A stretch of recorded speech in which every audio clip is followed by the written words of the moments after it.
Саравиді өздеріңіз білесіздер. Париж Олимпиадасының жеңімпазы, Токио Олимпиадасының қола жүлдегері, әлем чемпионы. Біз Юсуф Матсиевті көреміз. Сөзсіз фаворит Юсуф, бірақ қырғыз балуаны қандай дайындықпен келді, ол жағы да бізге беймәлім.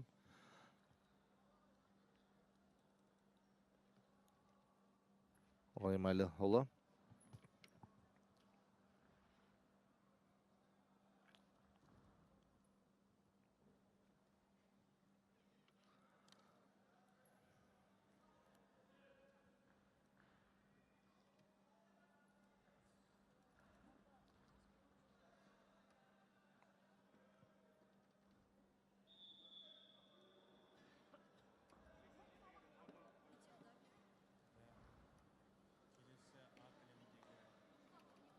Бір минут уақыт өтті. Қазірге қырғыз балуаны бой берер емес. Қырғыз балуан жастар буын өкілі. Юсуп та жас балуан дегенмен де Юсуп дегенде атағы біразға тараған. Келесі А кілемдегі сайысқа дайындалсын. Нұрдәулет Қапас, Айбек Есмұратов. Preparing for the next fight on the area A, Nurdaulet Kapas and Aybek Yesmuratov. Қазір Раймалиұлы әдіс жасауға тырысады.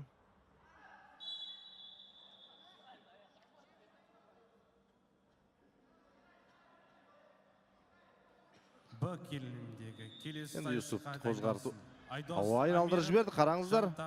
Екі пай. Preparing for the Тағы да next екі пай. fight, Aidos Amirov and Jantas Nurgali on the area B. Тағы екі пай. 7-0. Сонымен біздің мақтаулы Юсуф Матсиев, өздерің жақсы білесіздер, Қазақстан чемпионатында биылғы жылғы Қазақстан чемпионатында күміс медаль алған болатын. Олжас Сырлыбайға ұтылып. Одан кейін Азия чемпионатында біз айттық, Мұхаммед Хади Сарави Олимпиада ойындарының жеңімпазынан ұтылып күміс медаль алған спортшы. Көрдіңіздер, есімі көпшілікке беймәлім, Раймалиұлы ұтылып қалды.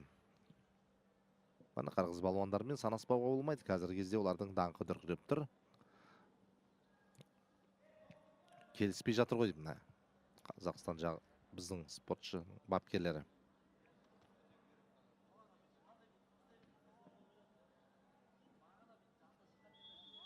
Ну, надо сказать, что вот сейчас по делам, я не знаю, на что рассчитывают там протесты или что, но по итогу, ну, сам виноват, что называется. Ладно, первый прием он пропустил в левую сторону, но там же, если сейчас повтор будет, он же однообразно действовал. Он, получается, в правую сторону показывает, берет как бы разгон и влево катит. И 3 наката он пропустил, получается, в левую сторону. Вот сейчас, если повтор будет, смотрите, вот он вправо сейчас соединился. Смотрите, вот сейчас он пойдет вправо вначале, закинет ножки.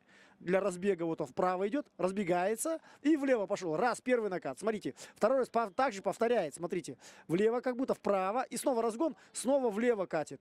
И третий накат такой же. Ну, по идее, 3 наката однообразно. Снова берет влево, вправо, разгон, возвращается, смотрите, разгон и потом катит снова влево. То есть 3 раза накат в одну и ту же сторону пропустил. Ну, сам виноват, что называется. Еще и потом уже это, и вправо уже накатили. Ешқандай наразылық болмауға тиіс қой, нәтижесінде. Әділдігіне келсек. Ну, Қазақстанның белді балуаны болғаннан кейін. Ну, здесь я не знаю, ну, как бы по мне, если по спортивному, ну, сам виноват. Ну, влево нельзя так отдавать. Ну, ладно, первый накат ты бог с ним пропустил, бывает, не ожидал, не знал. Но дальше накаты катить так пропускать нельзя, это просто, ну, с точки зрения, если ты на что-то рассчитал, я вот и не понял. Может быть, я понял, в чем там протест. Там последние действия не засчитали, 7-0. Те накаты засчитали, то есть не чисто техническая победа. Получается, последний накат, что они вышли за ковер. Но это другой разговор, такой возможно. То есть это вот мы не отследили. Я просто думал, к чему там апеллируют. Там, оказывается, апеллировали, видите, что после 3-го наката он вышел за ковер, они вышли за ковер, ну, как бы, и последние действия не должны были засчитывать, что и произошло, да, то есть последние, и, соответственно, чисто техническая нужна 8-0, ну, посмотрим теперь, проигрывая 7-0, сумеет ли отыграться, посмотрим.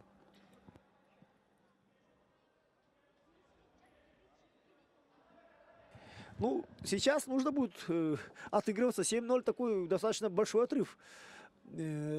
сумеет ли отыграть в бытность, как бы, когда я был, скажем так, еще юношей и спортсменом, как-то раз так получилось, тогда еще чисто техническая победа была 15-0. И я проигрывал ныне на турнире в Карагандинской области, город Сарань, очень хороший там республиканский турнир был детский, оп-оп-оп, вытолкнул, бал, вот и 8-0. Ну, уже чисто техническая. А кілемде елу бес келі Ну, салмақ по делу, дәрежесіндегі ничего не скажешь, просто по жеңімпаз. делу. Міне біз осының алдында айтқанбыз, бұл салмақ дәрежесіндегі барлық балуандарды қарап отырып, осының сөзсіз фаворит Юсуф Мациев деп ойлағанбыз, бірақ көрдіңіздер, алғашқы сенсациялық нәтиже біз көріп отырған тіркелді. Раймалұлы Нұрманбет 97 келі салмақ дәрежесіндегі жеңіске жетті. жеңімпаз қызыл бұрыш палуаны Нұрманбет Раймаұлы Бұл спортшы Раймалұлы Нұрманбет ТМД елдері арасында белбеулі күрестен жарыста бас жүлде алған болатын 100 кило салмақта. келесі сайысқа А кілеміне 63 келі салмақ дәрежесіндегі қызыл бұрышта палуан Нұрдаулет Қапас Қазақстан және де көк бұрышта палуан Айбек Есмұратов Қазақстан. Бұл жерде де бәрі дұрыс болған секілді.